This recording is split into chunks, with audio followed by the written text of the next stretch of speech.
네, 부동산 전략, 자산관리 전략의 모든 것이 공개됩니다. 부전자전 부동산, 안녕하세요. 진행의 김효선입니다. 정부의 부동산 규제가 쏟아져 나올 때마다 늘 이런 이야기가 나오고 있습니다. 규제를 저렇게 하는데 이제 집값 떨어지지 않을까요? 그리고 또 하나의 질문이 있죠. 지금 정말 아파트 사도 될까요? 자, 여러분도 한 번쯤 생각해 내셨던 질문일 수도 있고요. 지금 또 이 말 해보고 있는 분들도 계시지 않을까 싶습니다. 하지만 여러분, 이 사실도 알고 계시는지 모르겠습니다. 언제 어떤 상황에서든요, 투자할 곳은 늘 있다라고 합니다. 부동산 규제가 아무리 강화된다 하더라도요, 오를 곳은 언제나 오르고 떨어질 곳은 역시나 떨어지기 마련이다라는 그런 이야기입니다. 자, 그렇다면은 2021년 부동산 시장 과연 어떻게 흘러가고 있을까요? 그리고 이때 어떤 투자 전략 세워야 할까요? 자, 오늘 저희가 그 정보들 전해드리도록 하겠습니다. 특히나 2021년 주목받는 역세권 투자처와 관련된 정보들 전해드릴 예정이니까 이 시간 함께 하시면서 좋은 전략들 세워나가시길 바랍니다. 자, 오늘도 방송 중에 궁금하신 사항들 전화와 문자 열어두고 있도록 하겠습니다. 무료 상담 전화 먼저 소개해드릴게요. 02-1638-3949번 함께 하실 수가 있고요. 문자는 정보 용료 100원 부과됩니다. 샵 3989번으로 문자 남겨주시면 보다 더 꼼꼼한 상담 나누실 수가 있으니까 편한 곳으로 연락 주시길 바랍니다. 자, 그럼 부전자전 부동산 본격적으로 출발합니다.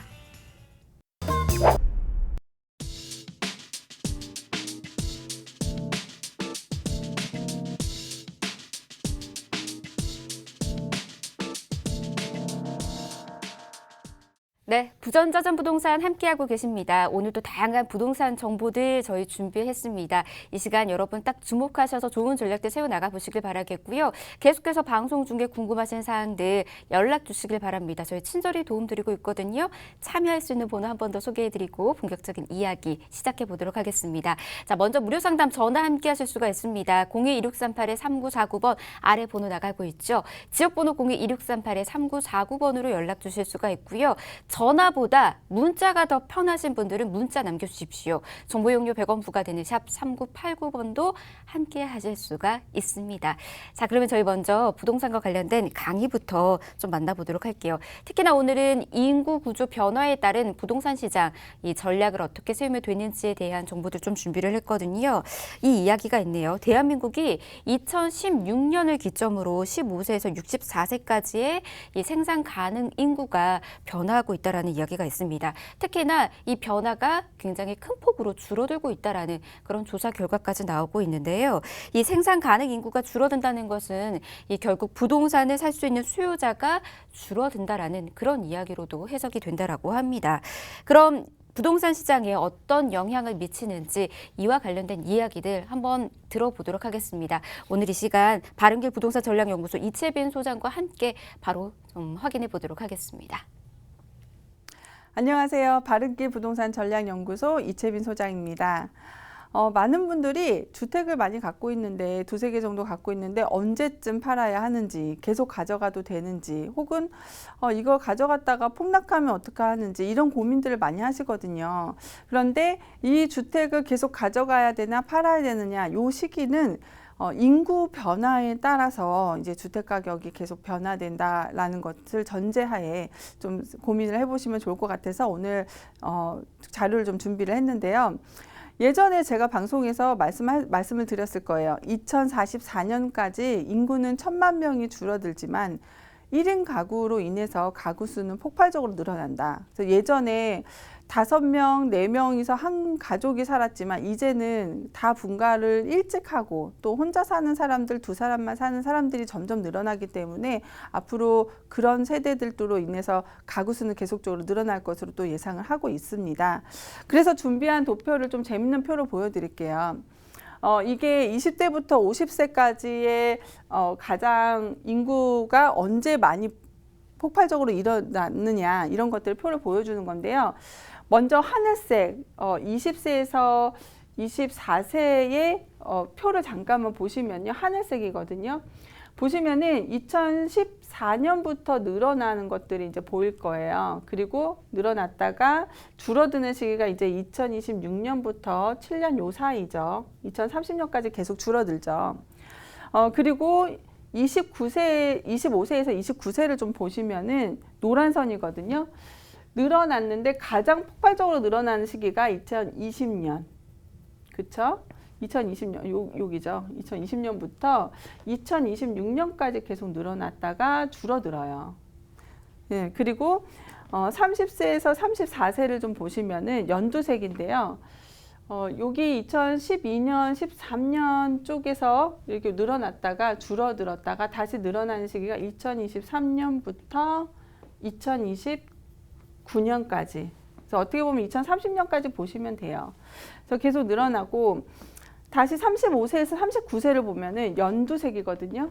그래서 과거에서 늘어났다가 다시 좀 점점 줄어들다가 늘어났다가 줄어드는 시기들이죠. 줄어드는 시기고 다시 늘어나는 시기가 2027년부터 2030년까지예요.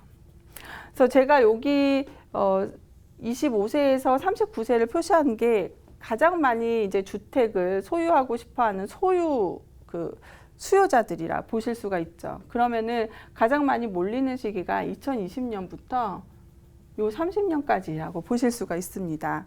그리고 여기에 이 구간 내에 주택의 공급량이라던가 이런 것들을 좀 체크를 하셔서 좀 구간별로 계획을 짜시면 좋을 것 같고요.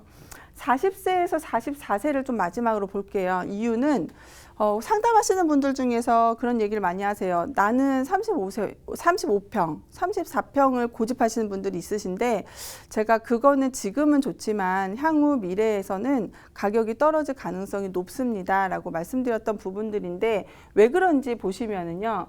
40세에서 44세는요. 그 중고등학교에 자녀들이 많기 때문에 넓은 평수를 원해요. 하지만 나중에 분가를 하게 되면 2명이서 34평 이상을 살아간다는 게 사실은 너무 크거든요. 그래서 25평이 가장 적정하다라고 보실 수가 있는데 줄어드는 시기들이 있습니다. 바로 요 하늘색인데요. 늘어났던 시기에 34평의 가격대를 보시면은 그 구간이 맞을 거예요. 그리고 2021년부터죠. 2021년부터 2024년, 5년까지 늘어나요. 하지만 6년부터 조금씩 줄어들죠. 그리고 계속 줄어드는 것들이 이제 표에서 보여지는데 향후 나중에 이제 30년이 넘어가고 나면은 34평의 가치는 좀 더 줄어들지 않을까라고 이제 예상을 해본다라고 볼 수가 있고요. 그래서 이렇게 제가 25세에서 39세의 표를 보여드렸는데 대략 2020년부터 30년까지는 공급량에 따라서 가격은 계속적으로 상승할 것으로 또 예상을 하고 있습니다. 다음 장면을 보시면은요, 이거를 보여드리는 이유는 오피스텔을 갖고 있는데 팔아야 할까요, 말아야 할까요? 이런 고민들을 굉장히 많이 하시는데 사실 주차 대수가 충분하고 10평 이상의 전용 평수를 갖고 있다면은 저는 이제 보유하고 가시는 게 좋다라고 말씀을 드려요. 왜냐하면 앞으로 우리나라는 임대 수익이 상당히 높아질 것으로 예상을 하거든요. 그러면 어떤 곳에 해야 되느냐? 바로 이제 1인 가구가 굉장히 밀집되어 있는 그런 구를 보시면 되는데요. 이게 이제 강남구죠. 이게 강남구고,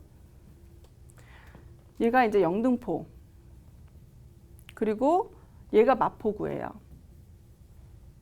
네, 그러면은 얘네 셋 같은 경우에는 1인 가구가 가장 많이 밀집되어 있잖아요. 강남구가 1위고 마포구가 2위, 그리고 3위가 영등포인데 인구가 계속적으로 유입되는 곳을 중심으로 해서 오피스텔은 보유하고 있는 게 훨씬 더 좋다라고 볼 수가 있습니다. 세 번째는 상담하시는 분들 중에 그런 얘기 하시는 분 있어요. 지금 광교라던가 수도권 쪽으로 계속적으로 주택을 매입해서 갖고 계시는 분들이 있는데 이것도 마찬가지입니다. 인구가 어떻게 변하냐에 따라서 수도권을 갖고 있어야 하냐 말아야 하냐 고민을 하셔야 되는데 요 하늘색이 서울입니다. 서울 인구는 계속적으로 큰 변화는 없죠. 그런데 이제 여러 가지 개발 현황이라던가 도로, 철도, 그리고 GTX 노선이라던가 이런 것들로 인해서 수도권 쪽은 이제 계속적으로 늘어날 것으로 보일 수가 있습니다. 그래서 보시면은 2015년부터 늘어나죠. 그래서 2035년까지도 계속 늘어나는 것들을 볼 수 있습니다. 그래서 앞으로는 수도권 쪽으로도 계속적으로 인구 유입이 될 수밖에 없다. 그런 이유는 평택에 삼성 반도체 120만 평 들어오고 또 삼성 반도체로 인해서 오산의 진이산업단지 LG전자들의 밴드 업체들의 이동이라던가 이런 것들로 인해서 수도권은 계속적인 인구가 유입되기 때문에 주택을 갖고 계신 분들 중에서 인프라가 상당히 잘 되어 있는 곳들은 아직까지는 좀 보유하시는 것을 좀 권해드리고 싶습니다. 이상 강의 마치겠습니다. 네, 이렇게 1인 가구 증가에 따른 부동산 시장의 변화 이채빈 전문가와 함께 알아봤습니다. 이렇게 1인 가구로 인해서 다양한 변화 소식은 좀 자주 들었었던 것 같습니다. 그 전에도 뭐 혼술족이다, 혼밥족이다 뭐 이런 식으로 이제 혼자를 뜻하는 그런 용어들도 많이 나타남으로 인해서 다양한 변화들을 각각의 시장 안에서 좀 예고가 돼 있었었는데요. 역시나 부동산 시장도 다양한 변화의 바람이 계속해서 불 것으로 보여주고 있는 것 같습니다. 그에 맞는 전략 그렇기 때문에 꼭 필요하다라는 말씀 좀 전해드리고요. 자, 이에 맞춰서 또 전략 필요하시는 분들 그리고 부동산 시장의 앞으로의 전망 또 궁금하신 분들은 계속해서 연락 주시길 바랍니다. 02-1638-3949번 전화 열어두고 있고요. 문자는 정보 용료 100원 부과됩니다. 샵 3989번으로 문자 남겨주시면 계속해서 도움 드리도록 하겠습니다. 네, 부전자전 부동산 함께하고 계십니다. 자, 이번 시간은요. 한 주간 부동산 시장을 뒤흔든 이슈 그리고 트렌드 살펴보는 시간 가져보도록 하겠습니다. 주제 준비했거든요. 주제 화면으로 먼저 만나보시죠. 부동산 투자답 역세권 개발에 있다. 역세권 항상 부동산에 있어서는 늘 이름이 나오고 있는 곳입니다.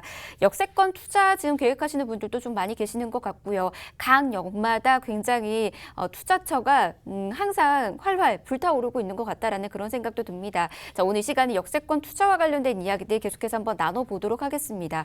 과연 지금도 투자할 수 있는 역세권이 있는 것인지 그리고 역세권 투자 왜 항상 인기가 좋은 건지 이런 다양한 이야기들 또 나눠볼 예정이니까요. 이 시간 계속해서 기대해 주시길 바라겠고요. 궁금하신 사항들은 연락 주시길 바랍니다. 전화와 문자 열어두고 있습니다. 무료 상담 전화 먼저 소개해 드릴게요. 02-1638-3949번 전화 함께 하실 수가 있고요. 문자는 정보 용료 100원 부과됩니다. 샵 3989번으로 문자 남겨주시면 친절히 도움드리고 있으니까요. 편한 곳으로 연락 주시면 되겠습니다. 자, 그러면 저희 바로 이제 역세권과 관련된 이야기 좀 나눠보도록 하겠습니다. 정말 많은 분들께서 언제나 투자의 1번지라고 부르는 곳이 어찌 보면은 역세권이 늘 포함되어 있는 곳들을 투자처라고 생각하시는 분들이 좀 많이 계시는 것 같습니다. 그리고 저는 이런 얘기도 좀 들었던 것 같아요. 길 따라 돈이 보인다. 요렇게 이제 투자에 있어서 뭐 명언이다, 격언이다 이렇게 말씀하시는 분들도 굉장히 좀 많이 있었는데 자, 2021년에도 이렇게 역세권 투자 계속해서 할 수 있는 곳인지 그리고 투자 가능성이 있는 곳은 있는지 좀 들어보도록 하겠습니다. 일단은 부동산 시장 많은 분들께서 좀 궁금해하신 투자처들 어떤 곳들이 있는지 2021년의 투자처는 어떤 곳들인지 이것부터 좀 들어볼까요, 소장님? 네. 2021년에 주목해야 되는 그런 투자처들을 좀 보면은요. 네. 일단 역세권 개발에 되게 주목을 해야 돼요. 네. 역세권 개발 중에서도 철도역이 신설돼서 역세권의 체계적 계획적인 개발이 필요한 경우들이 있습니다. 그래서 철도역이 새로 신설되는 곳들은 이제 미리 좀 확인을 하셔가지고 지금 진입하시는 것도 되게 좋다고 보고 있거든요. 네. 그래서 그 중에서도 이제 위례신사선 제가 되게 좋아하는 그 주변으로는 이제 앞으로 가격대가 크게 상승할 수 있는 그런 위례 신사선이 있고요. 그거 말고도 뭐 신안산선이라던가 원시 소사선이라던가 이런 곳들이 이제 새로 신설되는 곳 그리고 가장 많이 알고 있는 것들 있죠. GTX 노선. GTX 노선들로 주변에 주택 가격이 상승할 수밖에 없는 거죠. 그래서 저평가되어 있고 정말 외면당했던 그런 의정부라던가 아니면은 어디야 문정동 그쪽 문정이 아니고 문산 쪽 네. 그리고 이런 참 삼성동 뭐 이런 쪽이 사실은 예전에 2억대 중반밖에 하지 않았던 데가 이제 뭐 거의 뭐 8억 많게는 11억 넘어가는 것들이 바로 이런 역들 때문이죠. 두 번째는 역세권 개발 중에서 철도역의 신설 노후화. 그래서 철도역이 시설이 너무 노후화가 되었던 것들, 그래서 철도역을 증축하고 개량할 필요가 있는 경우, 이런 경우들이 이제 역세권이 개발이 된다라고 볼 수가 있습니다. 그래서 철도역 중에서 시설 노후화가 된 데가 어디 있을까요? 철도역 중에서 시설 노후화된 곳들, 저는 대표적인 곳이 이제 막 청량리 막 이쪽이 그렇죠. 떠오르는데 맞아요? 맞아요. 역시 1호선 많이 배웠어. 너무 많이 배우셨어요. 1호선하고 네. 그리고 2호선 중에서도 오래된 역들 있죠. 네네. 네, 이런 데들이 사실은 중축하고 개량해야 돼요. 그리고 1호선을 보면은 저 가끔 1호선 타면은 그 다른 역들에 비해서 네. 그 고령화 분들이 가장 많아요. 좀 많이 있어요. 그쵸? 사실 제가 그 예전에 학교가 1호선 라인이었었거든요. 저기 이제 청량리 근처에 있는 곳이어가지고 그쪽 근방에서 또 오랫동안 살았었었는데 그때 좀 느꼈었던 게 역사 주변도 좀 많이 노후화되기도 했었고 맞아요, 그리고 맞아. 이제 1호선 라인이 이상하게 다른 지하철보다 좀 더 오래된 지하철이다라는 느낌이 좀 많이 들었었거든요. 그렇죠. 그게 또 하나의 요인이었었나 보네요. 그러면. 그리고 요즘에 제가 되게 관심 있게 보고 있는 역이 구로역. 구로요. 그렇죠. 왜냐하면 여기 좀 더 자세히 여기 역세권 개발에 대해서 예. 좀 더 깊게 들어가면은 좋아요. 그 타기 불편한 역들이 있어요. 네. 이 대부분의 역들은 이제 지하로 들어가서 편리하게 하잖아요. 예, 예, 근데 맞아요. 진입하기 좀 어렵고 인구가 많이 몰리는데 출구가 작은 곳들 뭐 이런 것들은 좀 개발이 되는데 솔직히 저는 신도림역이 개발되고 나서 네. 구로역도 다시 크게 개발될 수 있다. 가까이 있으니 또 가능성이 있을 수 있겠네요. 그렇죠. 게다가 구로역이 그 백화점이 또 있잖아요. 예. 그래서 그 또 연결이 되어 있고 그리고 어. 또 지금 말씀드린 요게 또 맞아요. 노후화가 시설 노후화가 많이 됐고. 근데 언제 생겼나 찾아보니까 예. 1980년대 되게 오래됐죠. 정말 오래됐네요. 제가 네. 태어날 때쯤 네. 태어나기도 전이고 네. 막 이러니까. 그리고 그 역이 신설이 됐을 때 어떤 상황이 있었냐면요. 네. 그 개찰구로 나가지를 않고 음. 그 역에서 문이 열리면 내려가지고 담 넘어서 다들 네. 개찰구 안 나고 다 나갔대요. 그건 불법 아닙니까? 그랬죠. 네. 그게 1980년대, 90년대 초에 있었던 일이래요. 그래서 지금은 뭐 시설이 많이 갖춰져서 괜찮지만 네. 그 다음 좀 볼게요. 네, 노후 불량 건축물이 밀집되어 있는 역세권. 네, 그래서 도시 환경 개선을 위해서 철도역과 주변 지역을 동시에 정비해야 할 필요가 있는 경우 이거는 사실 재개발의 가치를 생각해서 진입하는 거 되게 좋은 것 같아요. 노후 불량 건축물이 밀집되어 있는 역세권 어디 밀집되어 있을까요? 있는 곳들 어디가 있을까요? 지금 딱 떠오르는 게 지금 1호선 라인이 너무 강력해가지고 그 이상의 곳들이 또 있을까라는 생각이 좀 들기도 하는데요. 제가 어저께 그래서 네. 노후주택 수가 많이 있고 이 노후주택이 몇 년도 얼마나 30년 연한이 이상 된 곳들을 막 찾아봤었어요. 예, 예. 근데 그 중에서 되게 재밌는 데 있어요.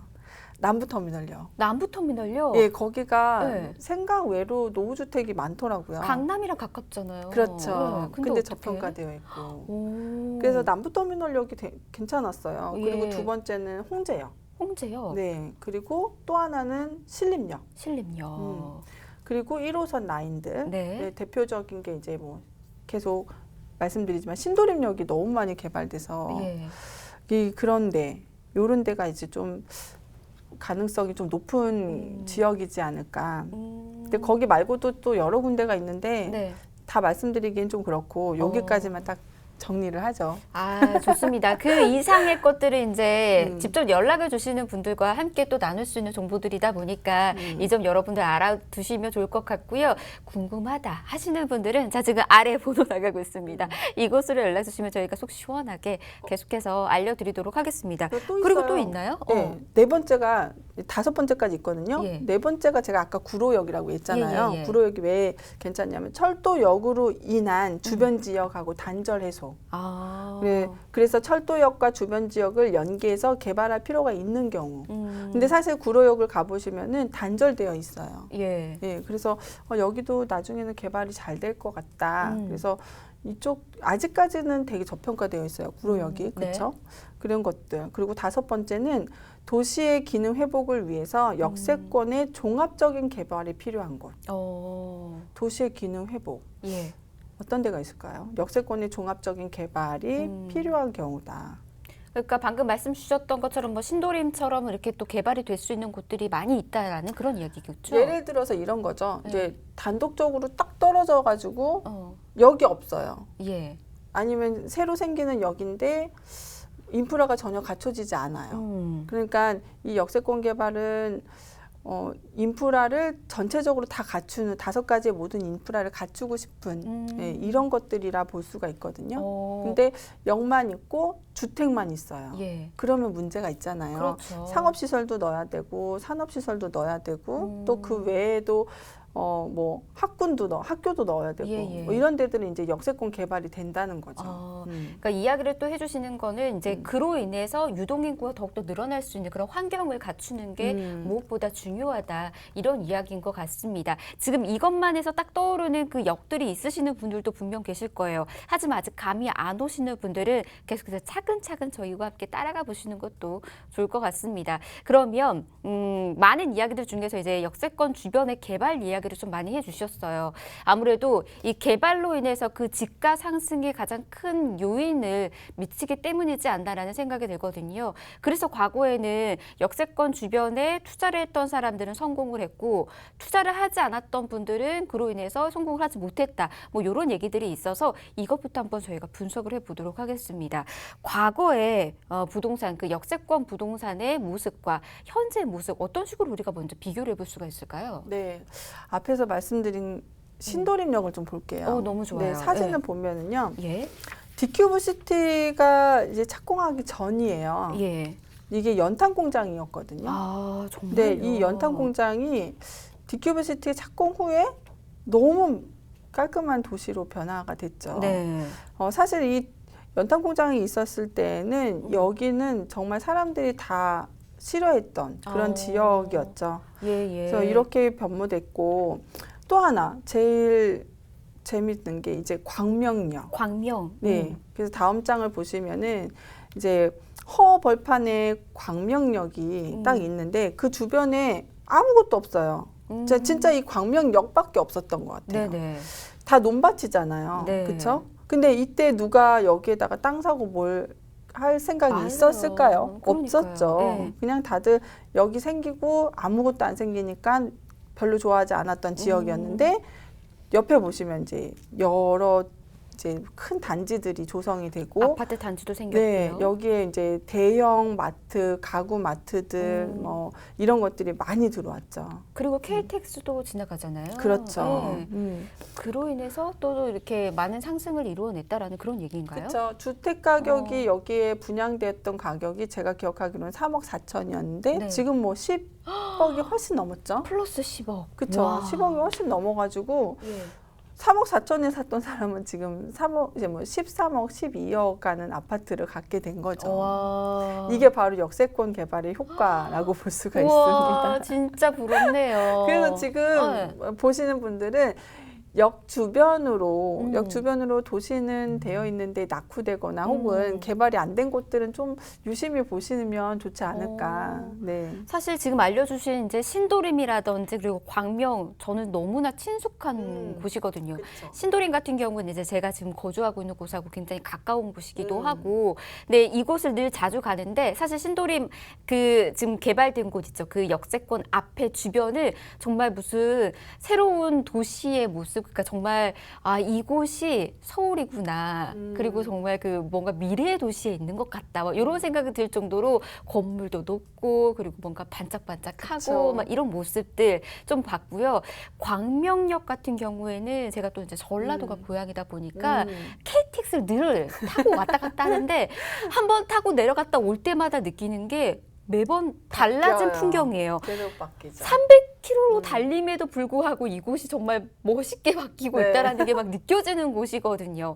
늘 개발을 이루어내고 있고 개발이 멋있게 펼쳐지고 있는 곳이다라는 생각이 드는데 가격의 상승이 이렇게 크게 또 뛰고 있다라는 것도 알게 되니까 왜 역세권에 투자를 해야 하는지 이걸 좀 알게 되는 것 같습니다. 그러면 이것도 저희가 좀 살펴보도록 할게요. 신도림, 광명은 어떻게 보면은 역세권 개발에 있어서 성공한 곳이다라고도 할 수가 그렇죠. 있거든요.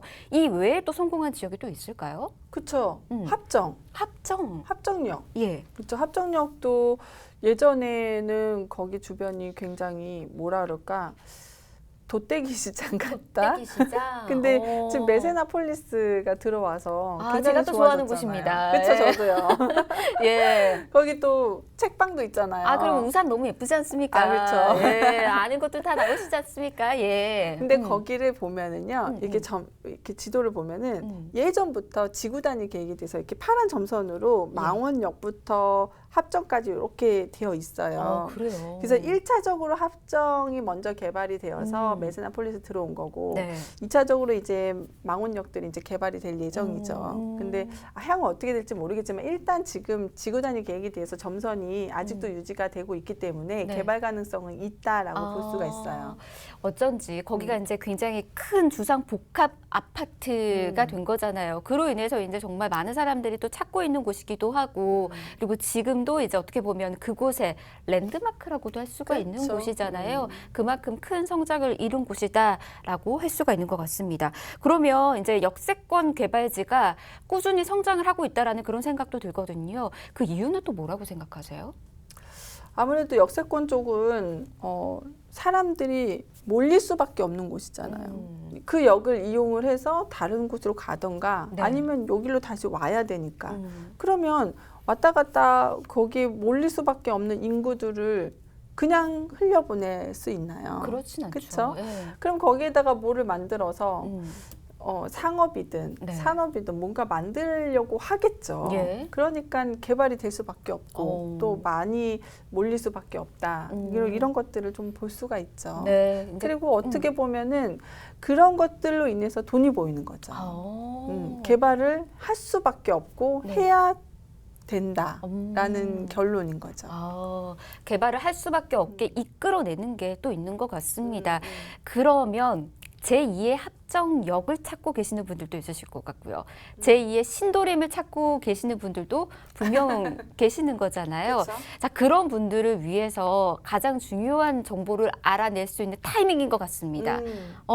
그 역세권 어떻게 찾을 수 있는지 또 우리 소장님만 바라볼 수 있는 그 노하우들이 좀 있잖아요. 그 점을 이제 좀 알려주셔야 되지 않을까 이런 생각이 좀 들거든요. 저 요즘에 되게 네. 관심 있는 역이 있어요. 그래요. 여러분 받아 적을 준비되셨죠? 예. 그 어디예요? 판교에서 연결되는 경강선이 있어요. 예. 판교에서 연결돼요. 판교. 네. 어디? 그래서 판교에서 여주까지 예. 쭉 이어져요. 여주 지나서 가남까지. 예? 또 부발역도 연결되고. 근데 예. 이 아울렛이 경강선이 있어요? 연결이 되면 이 주변의 주택 가격이 지금은 엄청 쌀 거예요. 근데 이제 판교까지 오는 시간이 이제 20분. 20분. 네, 그러면 이제 여기도 너무 가까우니까 예. 판교가 사실은 지금 굉장히 잘 발전이 되어 있잖아요. 네네. 근데 산업도 많이 들어가 있고 그렇기 때문에 앞으로 그 출퇴근 시간이 가깝기 때문에 그쪽으로 인구 유동도 좋아져요. 근데 요 경강선을 쭉 따라서 보면은요. 하이닉스와 연결이 되어 있어요. 근데 또 하이닉스가 또 많은 투자를 해서 예. 또 이제 생산 라인들을 또 많이 늘리잖아요. 네. 그러니까 수주도 많이 따오고 그렇게 되면 당연히 인구 유발도 될 수밖에 없다.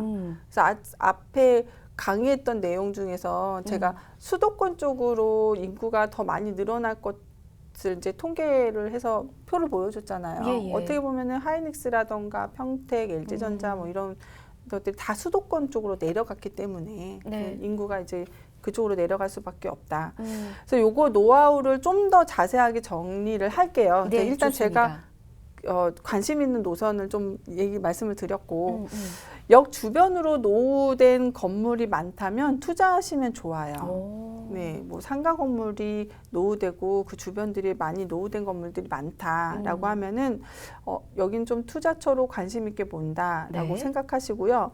특히 중공업 지역 같은 경우에는 역 주변이 노후되지 않아도 좀 투자를 하시면 좋은 게 여기가 용적률 건폐율이 다른 데보다 좋은 편이에요. 그래요? 굉장히 높죠. 재개발에 있어서는 그런 가치가 굉장히 너무 좋죠. 높아지는 거죠. 그래서 이 역과 함께 연계되어 있는 음. 그 주변을 좀 보시면은 주상복합이 올라올 수도 있는 거고, 네. 네, 상가 건물이 크게 올라올 수도 있기 때문에 음. 중공업 지역에 이런 쪽은 좀 향후 좋은 투자처가 될 것으로 보고 있습니다. 게다가 얼마 전에도 국토부 장관이 그랬잖아요. 네. 중공업 지역을 발전시키겠다. 그래서 이런 것들도 영향을 미칠 거라고 예상을 해요.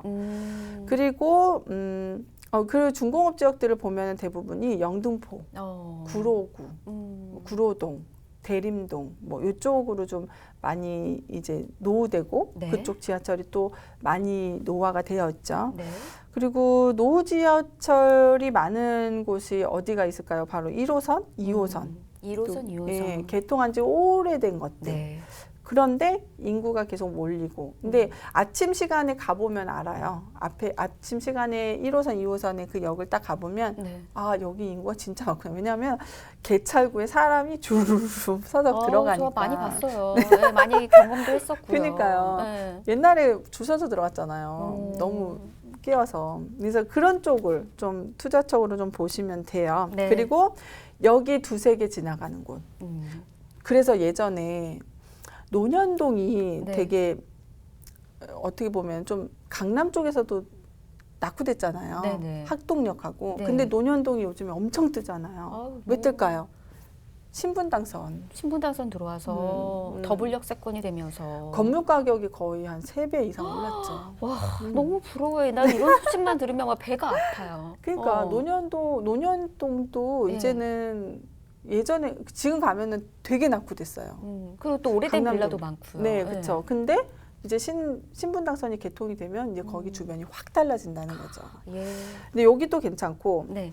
그리고 반드시 이제 이런 두세 개에 끼고 있는 역들은 민간 사업도 들어올 수 있기 때문에 네. 이제 건물에 투자하고 싶거나 하시는 분들은 상가나 건물 쪽 관심 있으신 분들 이쪽을 좀 관심 있게 보시면 좋을 것 같아요. 네. 그리고 서울만 보는 것이 아니라 수도권도 괜찮아요. 수도권 중에서 제가 전에도 이제 아파트를 추천드린 적이 있는데 안산 네. 아직 저평가되어 있어요. 맞아요. 네, 네. 그렇죠. 그래서 신기하게 안산이 4호선이 내려가는데 4호선 타고 한번 사당 와보세요.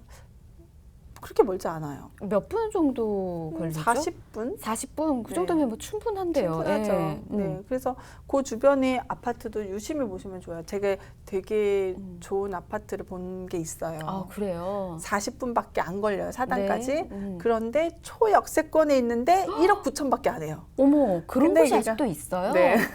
여러분 또 꿀 너무 정보 재밌죠? 저희가 또 알아가는 것 같습니다. 그래서 저 거기 너무 좋아해요. 아니 저희가 무엇보다도 서울과의 접근성이 굉장히 우수한 곳들이 앞으로의 가치 상승을 이끌어낸다라는 얘기를 계속해서 해드리고 있잖아요. 근데 이곳이 초 역세권에다가 심지어 이제 서울과의 접근성이 40분이면 또 된다라고 하니까 사당역이라고 말씀해 주셨잖아요. 네, 사당역까지. 사당역이면은 뭐 40분. 거의 강남에서도 굉장히 가까운 곳이니까 여러분 이 점 알아두셔야 될 것 같습니다. 어떤 곳인지 궁금한 분들 많을 것 같아요. 예, 저 먼저 사고나 말씀드릴게요. 이래서 농담이에요.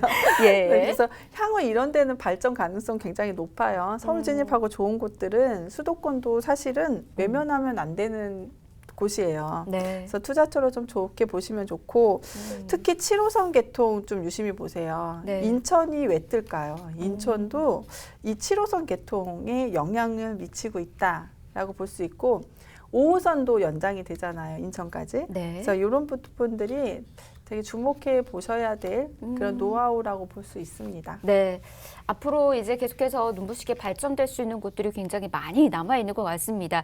이미 다 개발이 끝난 거 아니냐, 이미 고점대로 다 오른 거 아니냐, 이렇게 생각 드시는 분들도 많이 계실 것 같은데, 자, 아직도 우리가 투자할 수 있는 곳들, 숨겨져 있는 투자처들이 이렇게나 많이 있다라는 거 확인해 주시면 좋을 것 같고요. 뭐 지금 영등포나 뭐 구로 이런 곳들도 좀 언급이 됐었습니다. 저는 이걸 딱 듣는 순간 예전에 서울시에서 발표했었던 그 내용이 갑자기 생각이 나더라고요. 2030 도시 기본 계획의 핵심지 중 한 그렇죠. 곳이었었잖아요. 제일 중요하죠.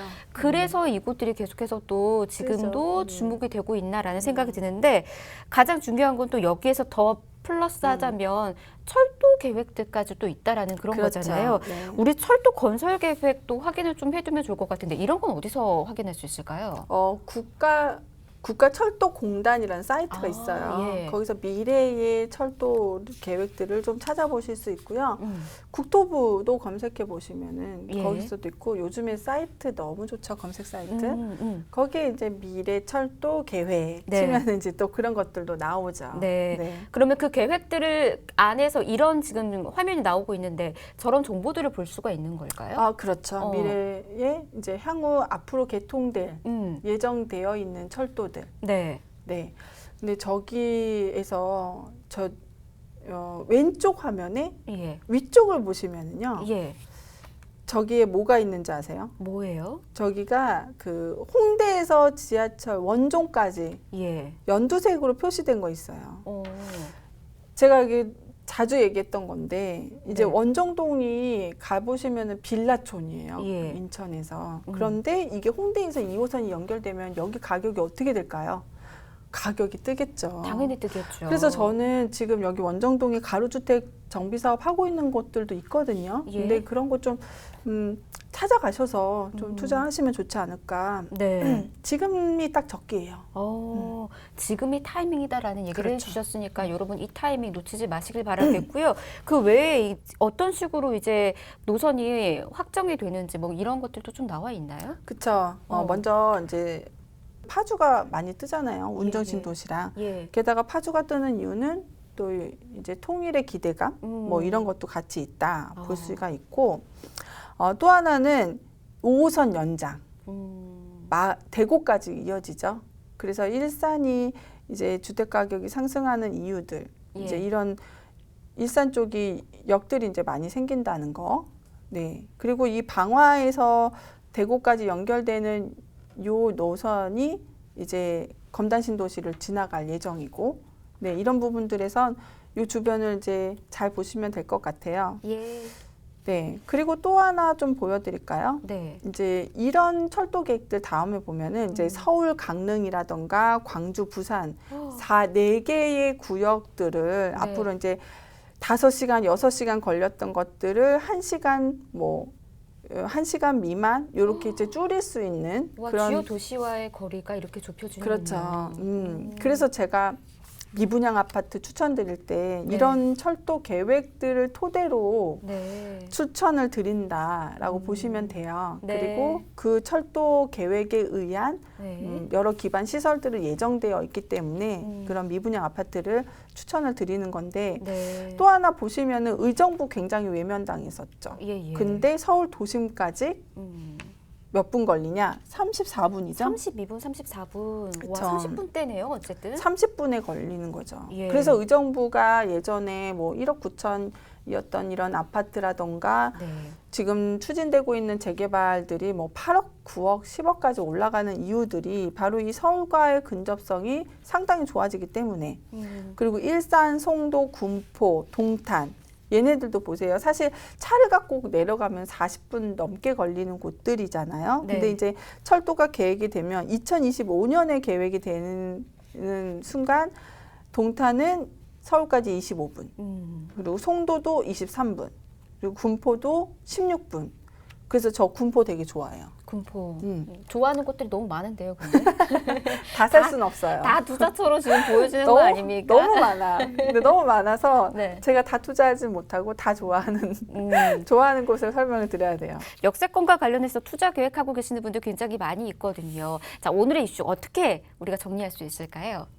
네, 일단 신설역 주변으로 이제 관심 있게 보는 게 좋습니다. 왜냐하면 그 신설역 주변으로는 산업이라던가 교육이라던가 이제 여러 도시 계획적인 인프라를 채워 넣어야 되기 때문에 신설역 주변으로는 발전이 잘 됩니다. 그리고 오래된 역 주변으로 낙후되고 이렇게 노후된 건물들이 많다면은 투자처를 좀 긍정적으로 검토해 보시면 좋을 것 같습니다. 그리고 2개 이상의 역이 개통될 예정이라면 좋은 투자처입니다. 그런데도 이제 계속 임장해 보시고 또 관심 투자처로 좀 적어 놓으시고 기록하시면서 좋은 투자를 하셨으면 좋겠습니다. 네, 이렇게 역세권 투자와 관련된 이야기 전해드렸습니다. 자, 2021년에도 길 따라 돈을 찾고 계시는 분들, 그리고 이제 투자와 관련해서 좀 더 좋은 전략이 필요하시는 분들은 이와 관련된 정보들 한번 잘 참고해 보시길 바라겠고요. 더 궁금하신 사항들 계속해서 연락 주시길 바랍니다. 자, 02638-3949번 무료 상담 전화 열어두고 있고요. 문자는 정보용료 100원 부과됩니다. 샵 3989번으로 문자 남겨주셔도 계속해서 도움 드리도록 할게요.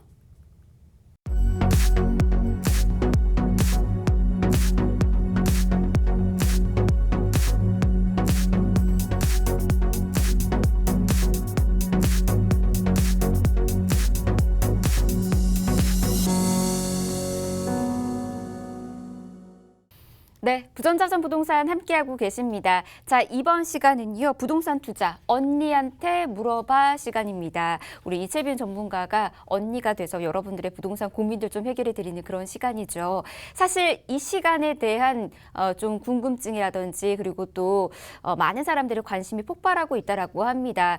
고민 안고 계시는 분들이 정말 많이 계시는 것 같더라고요.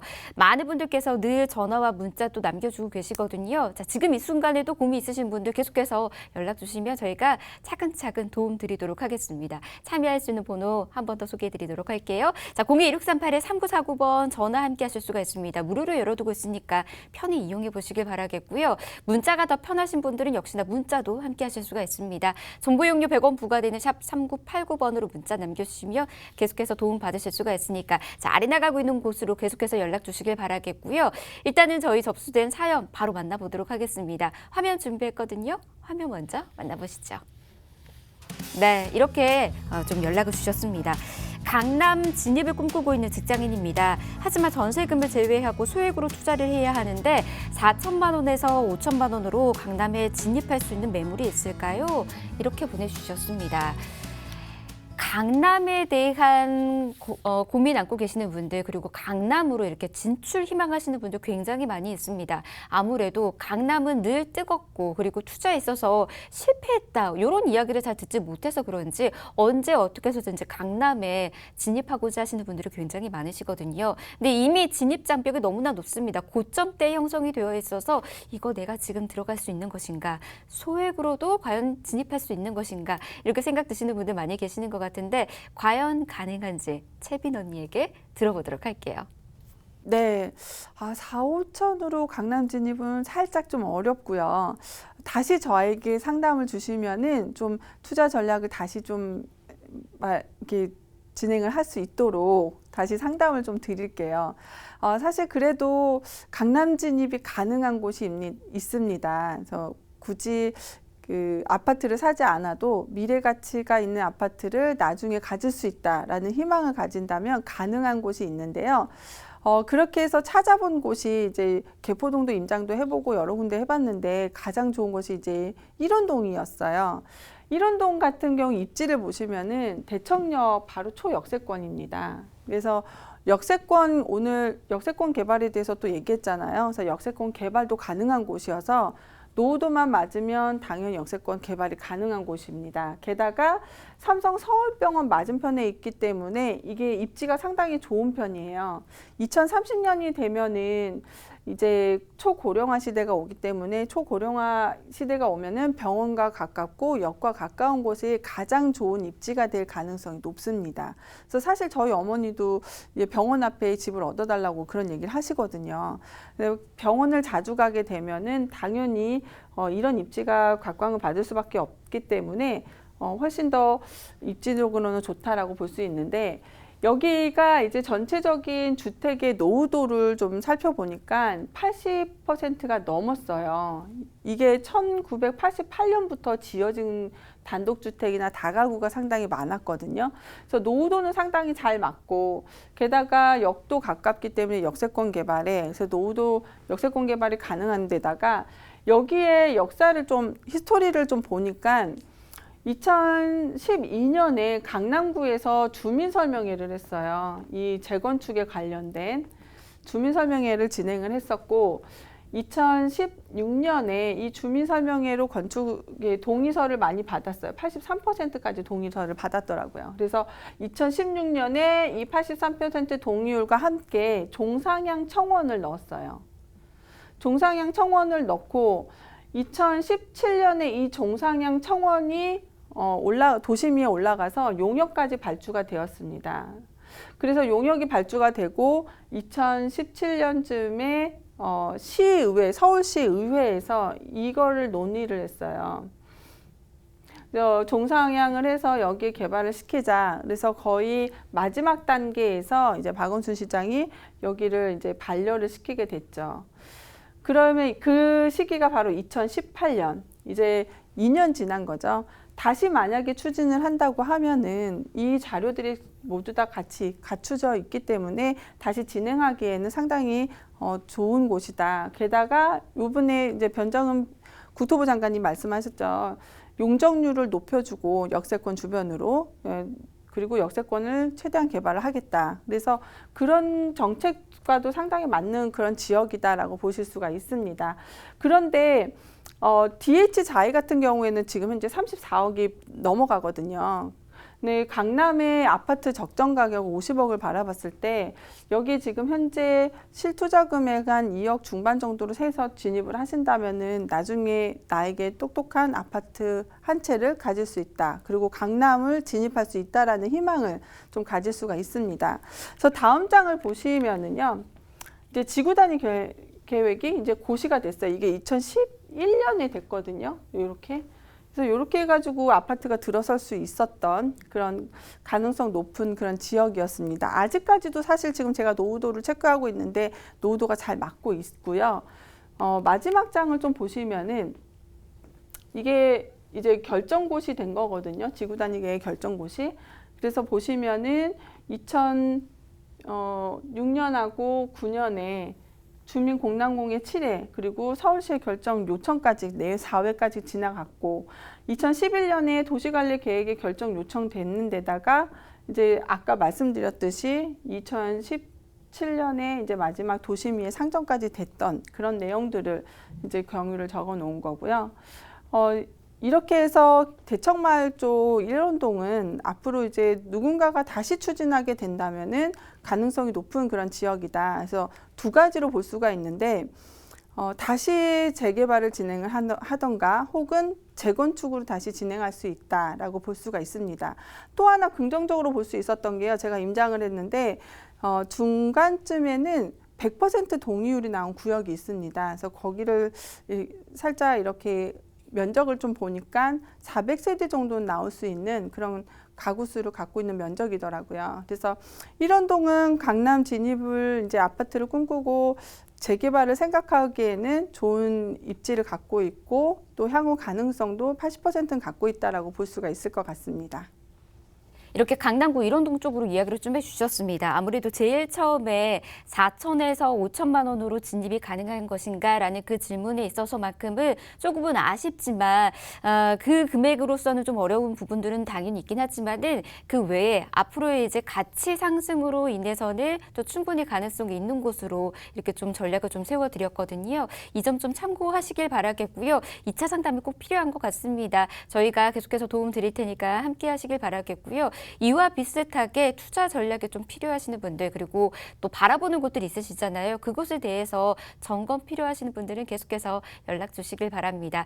저희 이채빈 전문가와 함께 저희 친절히 도움드리고 있거든요. 아래 나가고 있는 번호 열어두고 있습니다. 021638-3949번, 종병료 100원 부과되는 샵 3989번으로 연락 주시길 바라겠습니다.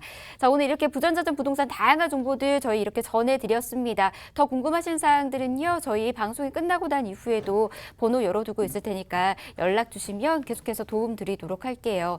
아울러 저희 프로그램에서 제공해 드리는 정보는 투자에 대한 조언일 뿐입니다. 투자에 대한 판단이나 책임, 투자자 본인에게 있다는 점, 이 점 꼭 유의하시길 바랍니다. 저희 다음 시간에 다시 올게요. 고맙습니다.